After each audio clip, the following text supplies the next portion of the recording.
मोहब्बत धर्म बन जाए, वफा ईमान हो जाए, मोहब्बत धर्म बन जाए, वफा ईमान हो जाए, तुम इतना दिल को फैला दो कि हिंदुस्तान हो जाए। भारतीय लेखक, निर्देशक, अभिनेता व हिंदी फिल्म निर्माता इकबाल दुरानी अन्य रिसोर्ट के मालिक सह अभिनेता फेबियन चार्ल्स वुड के विशेष आग्रह पर सिमुलतल्ला पहुँचे और सिमुलतल्ला के विकास के बारे में क्या कुछ कहते हैं इकबाल दुरानी। चलिए सुनाते हैं उन्हीं के जुबानी। वीडियो में अंत तक बने रहें। ये वर्जिन जगह है, फिल्म के हिसाब से मैं शब्द इस्तेमाल करूं तो वर्जिन है, जहाँ पे यूज़ नहीं हुआ ज़्यादा देखने से, इसको यूज़ किया जाए। और फिर यहाँ पे पुराने ऐतिहासिक कई बिल्डिंगें मैंने देखी, फिर पठार देखे जो खाली है, जंगल देखे, और फिर यहाँ के आदमी देखे। दोनों ही बातें बहुत ज़रूरी होती हैं कि हम बिहार के हैं, लेकिन हमें सबसे ज़्यादा शूटिंग करने में मुश्किल बिहार में होती है, क्योंकि क्राउड जो है उतना अपनापन नहीं लेता कि इकबाल जी आए हैं तो चलो पूरा सहयोग करें। वो टेंडेंसी नहीं है। ये वजह कि बिहार के सिर्फ मैं ही अकेला नहीं हूँ, कितने डायरेक्टर हैं, प्रकाश झा है, कितने हैं, लेकिन आप पूछिए कि तुमने बिहार में क्यों नहीं शूटिंग की, सबका वही है हाल है कि हमारे ऑडियंस का सपोर्ट नहीं मिलता है। यहाँ आने के बाद मुझे सबसे बड़ी बात अच्छी ये लगी कि यहाँ की ऑडियंस सपोर्टिव लगी मुझे, फिलहाल तो इन दोनों के रूप में, आपके रूप में। हाँ, एक सपोर्टिव ऑडियंस है और ये क्राउडेड कम है, तो यहाँ पे शूटिंग की प्लान की जा सकती है। प्रॉब्लम एक ही होता है हम लोगों को, बड़ी फिल्मों के लिए मुश्किल होती है कि उनके आर्टिस्ट, एयरपोर्ट कौन सा नज़दीक है, ठहरेंगे कहाँ, फिर वहाँ से लोकेशन कितनी दूर है। These are the factor. सारे मद्देनज़र को, सारी बातों को मद्देनज़र रखते हुए हम लोग दोपहर में प्लान कर रहे थे। ये भी थे कि क्यों नहीं यहाँ पे वेब सीरीज एक प्लान किया जाए। तो वेब सीरीज क्या होगा, सालों भर चलेगा जी। हाँ, तो उसमें यहाँ के लोकेशन इस्टेब्लिश हो सकते हैं। गैंग ऑफ वासेपुर की तरह, आपके शहर का नाम क्या बताया, समतला, गैंग ऑफ समतला करके या इस तरह का कोई नाम रख दो, तो ये समतला जो है पूरे हिंदुस्तान में पॉपुलर हो जाएगा। ये सब तरीके हैं किसी चीज़ को पॉपुलर करने के। तो लोग अच्छे मिल गया, इसका यहाँ पर है, यहाँ पे आर्टिस्ट ठहर सकते हैं, ये कर। तो हमें सारा कुछ देखना पड़ता है कि कहाँ है। अब देवघर यहाँ से ज़्यादा दूर नहीं है, तो वहाँ से फ्लाइट ले सकते हैं। हाँ, नहीं तो पहले मैं कलकत्ता फ्लाइट उतरता था, गाड़ी रिजर्व करता था, फिर मैं अपने गांव आता था, तो बड़ा मुश्किल था मेरे लिए। अब मेरे लिए गांव आना भी आसान हो गया कि देवघर आओ, दिल्ली से आ गया। तो ये सब, और इस तरह से आप लोग जिस तरह से अपने अपने क्षेत्र की बात कर रहे हो, मुझे बड़ा अच्छा लगता है कि अपनी मिट्टी की बात कर रहे हो। प्लस यहाँ वो मैंने कहानियाँ सुनी, पहले खौफ तक। देखो, कहानी एक दफ़ा जन्म लेती है, मरती नहीं है जल्दी। यहाँ ये नक्सल का क्षेत्र था, इतना बोल दो बम्बई वालों को भाग जाएंगे। नक्सल का क्षेत्र तो एक अनजाना सा डर होता है ना, तो वो मैं यहाँ जब आया तो पता चला वो कहानी थी, अब हकीकत में नहीं है।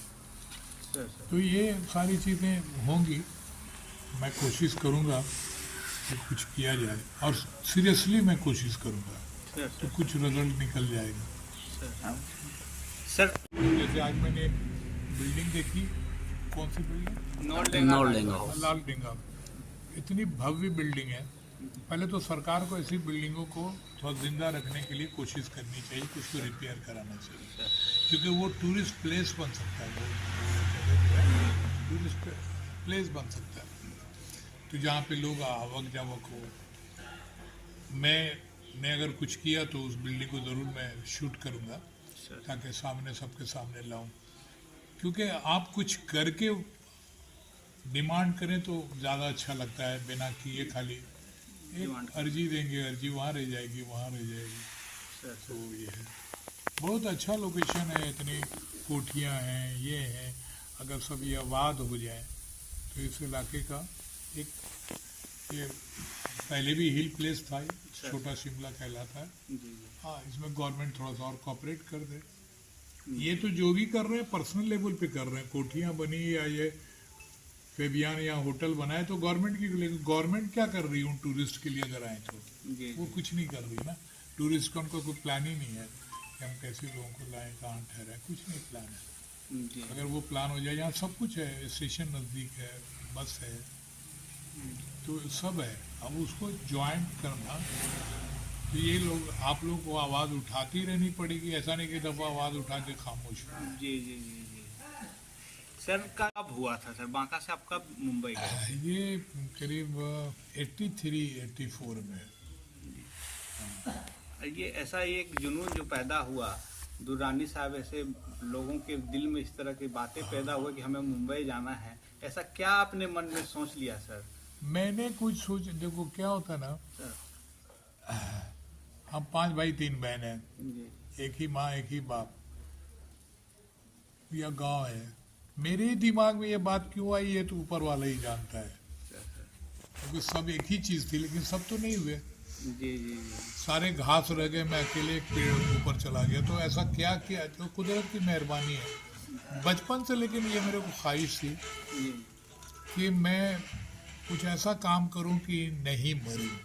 मुझे मरने से बड़ा डर लगता था कि ऐसा करें कि मेरा नाम अमर हो जाए।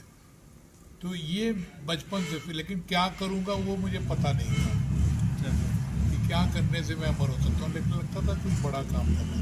डैडी ने कहा कि साइंस पढ़ो, इंजीनियर बनना है, तो मैं फिजिक्स ऑनर्स कर दिया। लेकिन फिर राइटिंग का शौक मुझे बचपन से था, तो उसमें फिर मुझे लगा कि ये एक, देखिए दुनिया में हर आदमी कई काम करता है, लेकिन हर आदमी को ये सोचना चाहिए किसमें वो सबसे अच्छा कर सकता है। जिसमें वो सबसे अच्छा कर सकता है वही करे। सर हम कौन सा काम है जिसके साथ हम जी सकते हैं, एक वो काम, और दूसरा वो कौन सा ऐसा काम है जिसके बगैर अगर हम मर गए हमें दुख होगा, वो करूँगा। हम बनना चाह रहे हैं कुछ, करते रहते हैं कुछ। जी हम होना चाहते हैं कुछ, करते रहते हैं कुछ। आप जो होना चाहते हैं और जिसमें आपको लगता है कि मैं बेस्ट हूँ, जस्ट चूज दैट वर्क और उसी को करो। तो मैंने चूज़ किया। मेरे फादर केमिस्ट की नौकरी भी कर रहा था, फिर फादर मेरे एक नौकरी और दिलवा रहे थे, मैंने नहीं किया। मैंने कहा नहीं, मैं तो बम्बई जाऊँगा, मुझे तो यही बनना है। बोला पैसे नहीं, बोला कोई बात नहीं, पैसे नहीं है तो नहीं है, सपना मेरा, संघर्ष मेरा, आप मेरे को मत मदद कीजिए। तो लोगों को मालूम भी है कि मैं बम्बई उतरा तो सिर्फ 232 रुपया मेरे हाथ में था। तो कुछ नहीं होता, 32 रुपया होता है या 32,000 होता है या 32 लाख होता है। बम्बई में कहते हैं ना, जो पैसे लेके आता है वहाँ कंगाल हो जाता है, जो कंगाल आते हैं वो पैसे वाले हो जाते हैं। जी क्योंकि जो पैसे लेके जाते हैं वो अपने आप पे भरोसा कम करते हैं, अपने पैसे पे ज़्यादा भरोसा करते हैं, जी जी और पैसा तो पानी की तरह स्लिप कर जाता है। तो मैं था कंगाली समझो, 232 रुपये लेके गया। लेकिन जज्बा, 3 चीज़ें बड़ी ज़रूरी हैं कामयाबी के लिए। 3J, एक जे जज्बा, ऐसा जज्बा कि तूफान भी आए तो लड़ जाऊंगा। एक है जिगर कि कोई बात नहीं यार, मेरा पाँव लकड़ी का भी है तो क्या हुआ, मैं आग से गुजर जाऊंगा। और एक है जुनून कि आग का दरिया भी सामने हो तो मैं गुजर जाऊंगा। ये 3J, जज्बा, जुनून, जिगर, अगर आपके पास हुआ तो आपको कामयाबी से कोई नहीं रोक पाएगा। जी दूसरा कि हम जाते हैं वहाँ तो पहले डिजर्विंग बनो, देन डिज़ायर करो। अब आप गए राइटिंग में, हमारे पास भी बहुत सारे राइटर आते हैं, सर मेरे पास कहानी, बोले कहानी छोड़, तुम एक ऐसी कहानी बताओ जो किसी पेपर में छपा हो, किसी मैगजीन में छपा हो, है कोई कहानी? बोला नहीं। तो डायरेक्ट फिल्म के लिए आ गए कहानी लिखने। भाई डिजर्विंग तो बनो, तुम पहले बनो। राइटर हो, पता है। डायरेक्टर की कुर्सी पे जाइएगा तो वहाँ जो आज जो डायरेक्टर हैं उनको पूछिए प्रेमचंद कौन है, सुदर्शन कौन है, उनको पता नहीं है। जी जी तो यही वजह है कि हमारी फिल्मों से हमारा कल्चर दूर हो गया है कि जो बनाने वाले उनको प्रेमचंद ही पता नहीं, वो साहित्य पढ़ा ही नहीं। यंग लड़के जा रहे हैं, ठीक है भाई, आपको एक्टिंग करनी है, करनी, कुछ किया है काम आपने एक्टिंग में, नॉलेज लिया है, प्रैक्टिस किया है, यूं ही चला है, आईना देख लिया, तो आईने में तो हर आदमी अपने को खूबसूरत ही देखता है। जी जी जी वहाँ ये सब होने के बाद भी तकदीर फैक्टर बहुत काम करता है, क्योंकि ये सब होने के बाद ये तो अनिल कपूर के बेटे के पास भी है, एक्टिंग जानता है, सोर्स है, सब एक फिल्म में आया गया तो पता नहीं चला, वसु भगनानी का बेटा आया पता। हमारी फिल्म लाइन जो है ना, यहाँ पे सिफारिश पहली फिल्म तक चलती है, अगर आपके पास टैलेंट नहीं है तो पब्लिक यूँ निकाल के फेंक देती है, पब्लिक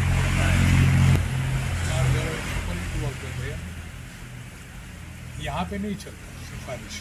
सिफारिश से आपको एक दफ़ा काम मिल जाएगा। आईएएस ऑफिसर पूरे हिंदुस्तान में लाखों हैं, है ना, आईएएस आईपीएस, हीरो 10 हैं। ये बड़ा कंपटीशन है कि वो बड़ा कंपटीशन।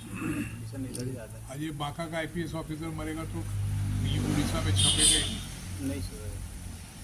लेकिन एक नौकर का रोल करने वाला भी फिल्म का तो छोड़ो, धारावाहिक टीवी में भी करेगा तो उसका छपेगा, तो उसका मर्तबा कहाँ है, ये मर्तबा कहाँ? दोनों में बहुत फर्क है। वो पाने के लिए आपको उसी हिसाब से मेहनत करनी पड़ेगी। हमारे लोगों के पास चांसेस इसलिए हैं कि हम बिहारी इमोशनल होते हैं, तो हम इसलिए हमारे यहाँ राइटर ज़्यादा होते हैं, हमारे ये होते हैं, कुछ इमोशंस होते हैं। आप मेहनत करें जरूर आगे बढ़ें। लेकिन अभी प्रॉब्लम क्या हुआ कि जाता है बॉम्बे फिल्म के लिए, वो कर लिया क्राइम रिपोर्टर, कर लिया छोटी छोटी फिल्में, भोजपुरी फिल्में, ये फिल्म का करियर यहीं ख़त्म हो जाता है। नाम लिया तूने नवाज, ये 10-15 साल साजिद नाडियाद वाले के ऑफिस के बाहर बैठा करता था, बोला यहीं से काम मिलेगा, करते करते करते इतने साल स्ट्रगल किया। अमरीश पुरी 40 साल में पहली फिल्म लगी है। खराब खाना खा लोगे तो फिर बिरयानी नहीं मिलती है, बिल्कुल, और दुरानी तो मिलता ही नहीं है। से उठ करके मुंबई तक का सफर आपने किया सर। अरे यही मेरी दौलत है बेटा, जी जी कि आज मैं एक फिल्म लिखना पड़े किसी करोड़पति अरबपति का तो वो भी मैं लिख सकता हूँ। मुझे मालूम है कि वो जिंदगी क्या है, वो जी रहा हूँ। झोपड़पट्टी मैं रहा 5 साल, फुटपाथ पे सोया, यहाँ सोया, उधर सोया, वो जिंदगी को भी मैंने देखा है, तो वो भी कहानी मैं लिख सकता हूँ। और गांव, वहाँ का मैं पला हूँ, तो गांव, झोपड़पट्टी, शहर, तीनों को मैंने नज़दीक से देखा, इसलिए मैं बहुत अमीर राइटर हूँ। जी कि जैसे बॉम्बे में जो पैदा उसने गांव देखा नहीं, वो राइटर गांव की कहानी लिख नहीं सकता। मैं तो गांव बोलो तो गांव, झोपड़पट्टी बोलो तो झोपड़पट्टी। तो ये मेरी तकलीफ से गुजरा हूँ, लेकिन ये मेरी दौलत बन गई। इस पे मुझे प्राउड भी है, मैं अपने गांव को बिलोंग करता हूँ। और अभी मैं आया भी हूँ, बरगद की पेड़ की तरफ वापस लौटा हूँ, तो फिर देखता हूँ क्या हो सकता है मेरे से, या ऊपर वाला क्या चाहता है, क्या करा सकता है। कराता तो वही है, मेरे को पात्र बना ले। आज शाहरुख खान का सबसे पहला इंटरव्यू मैंने लिया, हेमा मालिनी की फिल्म थी दिल आशिना है, अजय देवगन को तो सेलेक्ट, अक्षय कुमार, साउथ का नागार्जुन, उधर फिर मम्मूटी मलयालम का, उसको भी पहली फिल्म मैंने दिया। तो ये मैंने दिया, ये मैं बोल रहा हूँ, एक्चुअली दिया उसने, मुझे पात्र समझे। मेरे हाथ से सबकी पहली फिल्म लिखी और हिट भी हो गई, वो स्टार हो गए। तो उस टाइम में तो लोगों ने बोला कि इकबाल दुरानी साहब आप तो पारस हो, जिस पे हाथ रख देते वो स्टार बन जाता है। तो मेरे पास तो बहुत भीड़ हो गई, लेकिन आज मुझे मालूम है पारस में नहीं हो, पारस वही है, उसी ने मेरा हाथ डलवाया था। मुझे क्या मालूम, पहले मैं समझता था मैं बहुत कुछ हूँ, जिंदगी की शाम हो गई है मेरी, अब मुझे लगता है मैं कुछ नहीं हूँ, सब वही है, मैं सिर्फ पात्र था। तो पहले मेरे पास बहुत अहंकार था, बहुत गुस्सा था, अब बहुत कम हो गया, खत्म हो गया तुरंत। क्योंकि मुझे मालूम है सब वही है। अगर वो नहीं होता तो मुसलमान घर में पैदा होने के बाद, फिल्मी दुनिया के चकाचौंध में घुस जाने के बाद मैं सामवेद कैसे लिख लेता? सामवेद को तो सपना ही नहीं सोचा था कि ये मैं काम करूंगा। ये उसने सोचा था कि इकबाल दुरानी से कराया। तो ये प्रेरणा कहाँ से आई सर? अरे यार, ये प्रेरणा आई नहीं, उसने सीधे ही इच्छा मेरे दिल में डाल दी। मेरी हिम्मत है कि मैं सोचूं कि वैदिक काल के वेद को मैं हिंदी और उर्दू में करूंगा, ये मेरी हिम्मत ही नहीं थी। ये सब भगवान ने करा दिया। फिल्म इंडस्ट्री 6 साल मैंने छोड़ दिया सामवेद के लिए। जिस इंडस्ट्री के लिए मैंने अपनी दुनिया छोड़ के गया था, उस इंडस्ट्री को मैंने सामवेद के लिए छोड़ दिया। ये भी मुझे नहीं पता था कि मैं कर पाऊंगा। आज कर लिया हूँ तो बहुत संतुष्टि हो रही है, जैसे मुझे जीते जी मोक्ष मिल गया। लोगों को मरने के बाद मिलेगा, मुझे तो जीते जी मोक्ष मिल गया। लेकिन उर्दू में कोई नहीं था। शाहजहां का बेटा था दारा शिकोह, तो 1560 के आसपास उसने क्या किया कि पंडित और मौलवियों को बुला के पुराण का उन्होंने ट्रांसलेट कराया। तो पुराण कितने होते हैं? 52 पुराण से टोटल। तो उनका ट्रांसलेशन उन्होंने अपने मौलवी और पंडितों से कराया। किया नहीं, कराया। और ध्यान देना, क्योंकि वो बादशाह के बेटे थे ना, वो करते नहीं थे, कराते थे। मैं मजदूर का बेटा हूं, इसलिए मैंने किया। तो उन्होंने कराया। तो उसके बाद लोगों ने कहा कि हुजूर, अगर आपको ये काम करना है तो आपको मूल पुस्तक जो है वेद है। पुराण तो 400 साल के बाद आया, लिखा गया। वेद है जिसके बारे में कोई दावा नहीं कर सकता कि इसको आदमी ने नहीं लिखा। पुराण जो है इंसानों के लिखे हुए हैं, लेकिन वेद के जो है ये इंसान भगवान मिल के लिखे हैं ये। हाँ, तो बोला मूल पुस्तक तो वेद है, तो आपने वेद का ट्रांसलेशन नहीं कराया। बोला अच्छा, अरे यार ये गलती हो गई, तो वेद का ट्रांसलेशन कराते हैं। तो 1542 ईस्वी में औरंगजेब की तलवार चमकी, इनकी गर्दन कट गई, दारा शिकोह की। शिकोह तख्त का झगड़ा था। जब गर्दन कटती है तो गर्दन में, सर में रहने वाले सपने भी कट जाते हैं, सपने अधूरे रह जाते हैं। तो लाल किला में मैंने बोला भी था कि शाहजहां की हुकूमत में दारा शिकोह का जो ख्वाब अधूरा रह गया था, वो आदरणीय नरेंद्र मोदी जी के शासन काल में मैंने पूरा कर दिया। खूब तालियां बजी थी। लेकिन ये तो इतिहास बन गया। अब तो इंडियन रिकॉर्ड बुक में, वर्ल्ड रिकॉर्ड बुक में सब जगह है। तो अब इसके बाद और क्या मैं करूँगा? वेद लिखे, अब कहाँ जाऊँ? इसलिए मैंने कहा अब लौटो अपनी मिट्टी की तरफ। और आप लोगों के बीच में अभी तो मैं आया हूँ, किसी दिन इसी जगह पे सामवेद के ऊपर भी मैं 2-3 घंटे का प्रोग्राम रखूँगा, ताकि आप सामवेद को जाने कि क्या है। मुश्किल ये है कि हर घर में महाभारत और रामायण तो मिल जाता है, वेद नहीं मिलता। तो ये परंपरा मैं शुरू कराने के लिए मैं और राष्ट्रीय मोर्चा हम लोग, ताकि आप पढ़ें। और वेद एक ऐसी किताब है जो मुसलमान भी पढ़े तो कोई फर्क नहीं पड़ता।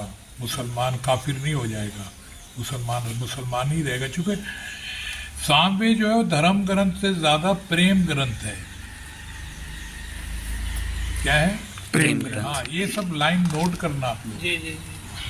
ये धर्म ग्रंथ से ज्यादा प्रेम ग्रंथ है। चूंकि जब वेद आया, यानी आदि काल में आया, तो ना उस वक्त हिंदू बना था ना मुसलमान बना था।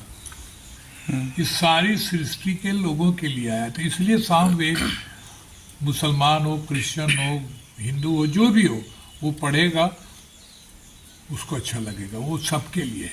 यही मैं संदेश पूरी दुनिया में भी मेरा प्रोग्राम कम्बोडिया में भी है, उधर भी है, उधर भी है, वो सब पूरे हिंदुस्तान में है।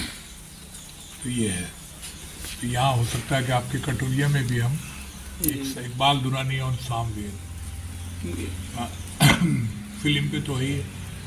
कोई घर पक्के का नहीं था, मेरा ही घर आधा पक्का आधा मिट्टी का था। आज सारे घर पक्के हैं मिट्टी के। लेकिन हुआ क्या कि गरीबी थी, तो गरीबी की वजह से लोग बड़े एक दूसरे से मिले हुए थे। सब्जी भी बना के एक दूसरे के घर में ले जाते थे। आग जलाना भी हो तो गोठा इसके घर में जलाते। आज सबके पास दिल्ली बॉम्बे से बच्चे कमा के पैसे आ रहे हैं, तो सब अलग अलग से हो गए।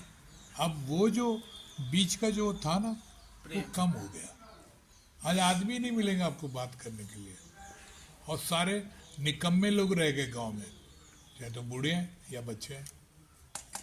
यंग लड़के लोग बाहर चले गए।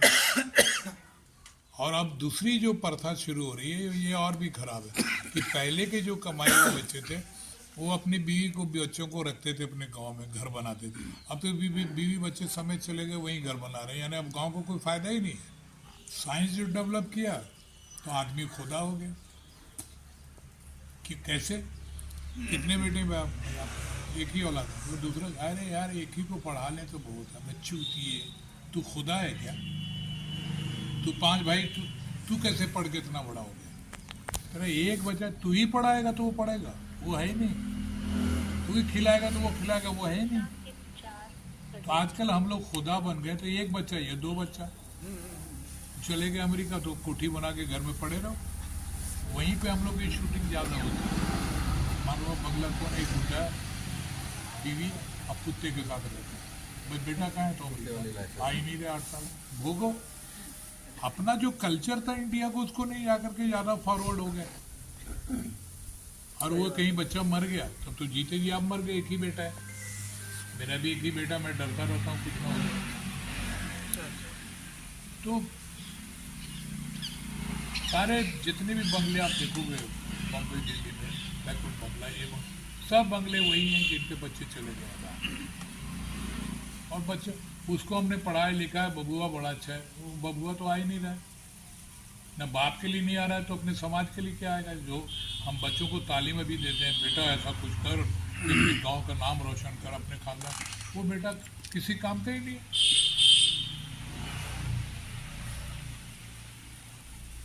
सर में हमने तिलक लगाया, ताज पहना, मालूम हो सर कट के ही चला गया, फिर हम बिना सर के पढ़े हैं। बिल्कुल, बहुत बड़ी चीज। और ये इसी वजह से कि हम इंडियन कल्चर से दूर हो गए। देहरादून में बेटा पढ़ने के लिए बैठो तो वहाँ अंग्रेजी पढ़ाई पढ़ रहा है। मदर्स डे मनाता है 1 या 2 दिन, माँ से प्यार है। और हम लोग 365 दिन मदर डे मनाते थे। 56 फिल्म मेरे हैं। 56। हाँ, तो एक दिन फिल्म देखोगे तो ये क्या बनी है, क्या अब और कोई ऐसा कोई चीज रह गया है जो आपके मन में है और उसको आप फिर वो ऊपर मैं मार्च में शुरू करने जा रहा हूँ। जी मेरी जो अधूरी है 3 मेरी कहानियाँ बहुत अच्छी हैं, जी उसमें एक शुरू करने जा रहा हूँ मार्च से। जो वो अमर है, वो फिल्में अगर मैं बना पाया तो अमर फिल्म होगी, वो मरेगी नहीं। जितनी मैंने फिल्म बनाई मैं संतुष्ट नहीं हूँ, लेकिन हाँ इतना तो जान लो कि फूल और कांटे पार्ट 2 में बनाने वाला हूँ। 3 फिल्मों में एक है फूल और कांटे पार्ट 2। हमारा समाज वेद से हटता गया और दूसरी किताबों में महाभारत, रामायण, महाभारत, तो वेद हमारा बुनियाद है, हमारा जड़ है। और हम कहते भी हैं कि हम वैदिक धर्म को मानते हैं, लेकिन वेद को पढ़ते नहीं हैं, वेद को जानते नहीं हैं। आप महाभारती धर्म को मानते या रामायणी धर्म को मानते हो, आप वैदिक धर्म को नहीं मानते। सच तो यही है, जो है उसकी तरफ क्यों नहीं चले, जड़ की तरफ। मेरी कोशिश है, ये तो आप जानते हैं, आओ अपनी जड़ों की तरफ आओ और उसकी बातें करो, प्यार मोहब्बत की बातें करो। मेरा प्रोग्राम हुआ था सामवेद पे, 30% मुस्लिम टोपी पहन के खड़े थे और मोहन भागवत ने संस्कृत में पढ़ा, ज्ञानंद जी महाराज ने हिंदी में उसका रूपांतर पढ़ा और मैंने उर्दू में पढ़ा। मैंने पब्लिक से कहा बताओ इसमें ऐसा क्या है जो अलग अलग है। ये तो अर्चना है। हर मंदिर में जितनी भी पूजा होती है, अर्चना होती है, सब सामवेद के मंत्र होते हैं। आप लोगों को बता दूं, सब सामवेद के मंत्र होते हैं। क्योंकि सामवेदी अर्चना है, उसमें संगीत है, समर्पण है, नम्रता है, विशालता है। उर्दू में कहो तो वो दुआ है, फरियाद है। पूरे सामवेद में उसकी जो रूपरेखा है कि बंदा यानी इंसान भगवान से बात कर रहा है पूरे सामवेद में। हे अग्नि, हमें आत्मविश्वास प्रदान कर। अब बताओ इसमें क्या है, हिंदू मुसलमान? कुछ नहीं। हे प्रकाशमान, हे नूरे मुजस्सम। मेरा जो उर्दू पढ़ोगे, जी जी देखो कितना अच्छा लग रहा है ये माहौल। ये है हमारा वीर, ये मेरी अब जब तक मेरी सांस रहेगी फिल्म के साथ, मैं इस मोहब्बत को फैलाता रहूँगा। और मैं चाहूँगा कि आप लोग मेरा पूरा साथ देना जहाँ जहाँ आपको ज़रूरत पड़े। मैं वो फिल्म वाला आदमी जिसने कई नॉवेल भी लिखा है। मैंने एक नॉवेल लिखी है, जी। कल ये मुझे छोड़ने जाएगा, मैं इसके हाथ से एक नॉवेल प्रेजेंट करूँगा। उसका नाम है गांधी से पहले गांधी। बहुत फेमस नॉवेल है, 3 प्रकाशित हो चुका है। और ये बिरसा मुंडा के ऊपर है। बिरसा मुंडा की जीवनी पर वो नॉवेल है। हाँ, तो ये कोल्हान यूनिवर्सिटी में ग्रेजुएशन के क्लास के सिलेबस में अप्रूव हो गई है। ये बार आप लोग ऐसा देख रहे हो कि आदमी जिसकी जीते जी उसकी किताब जो है, तो 2 सेमेस्टर जा रहा है, 3rd सेमेस्टर से मेरी किताब इंक्लूड हो जाएगी। तो ये भी एक मेरे कॉलेज ने, कोल्हान यूनिवर्सिटी का एक कॉलेज है, तो वो आने वाले उसको एक्चुअली मैंने बिरसा मुंडा के ऊपर एक फिल्म बनाना चाह रहा था, तो मैंने एक स्क्रिप्ट लिखी। तो देर लगी, तो वही जो स्क्रिप्ट लिखी है उसी को मैंने किताब की शक्ल दे दी। जी जी तो वही नॉवेल के तो लिखने की शैली बड़ी प्रसिद्ध हुई। क्योंकि आप किताब पढ़ोगे ना, मैं इनको दूंगा, 1-2 प्रति और भी ज़्यादा भी दे दूंगा। तो आप देखना, आप जब वो पढ़ोगे तो लगेगा तुम सीन देख रहे हो। तो वो एक है किताब। मेरी एक और दूसरी किताब है पोइट्री की, गरीब आदमी तशरीफ ला रहा है। मैं बहुत रोमांटिक हूँ अंदर से, लेकिन मैंने रोमांटिक चीज़ें लिखी बहुत कम। हमेशा संघर्ष, असंतोष, जनता की आवाज़ बनना। मेरी फिल्में भी देखोगे, खुदा और कोहराम, मुकद्दर बादशाह, वो लड़का लड़की वाला कहानी मैंने लिखा नहीं जाना। वो मैंने किया पर्सनल लाइफ में, लेकिन लिखा नहीं। लिखा वही जो धमाकेदार हो, कम्युनिस्ट पैटर्न मेरे अंदर रहा, गरीबों के प्रति मोहब्बत रही कि हमारे बदन पे अगर फटा हुआ कपड़ा नहीं होता सेठ, तो तेरे घर पे रेशम का पर्दा नहीं होता।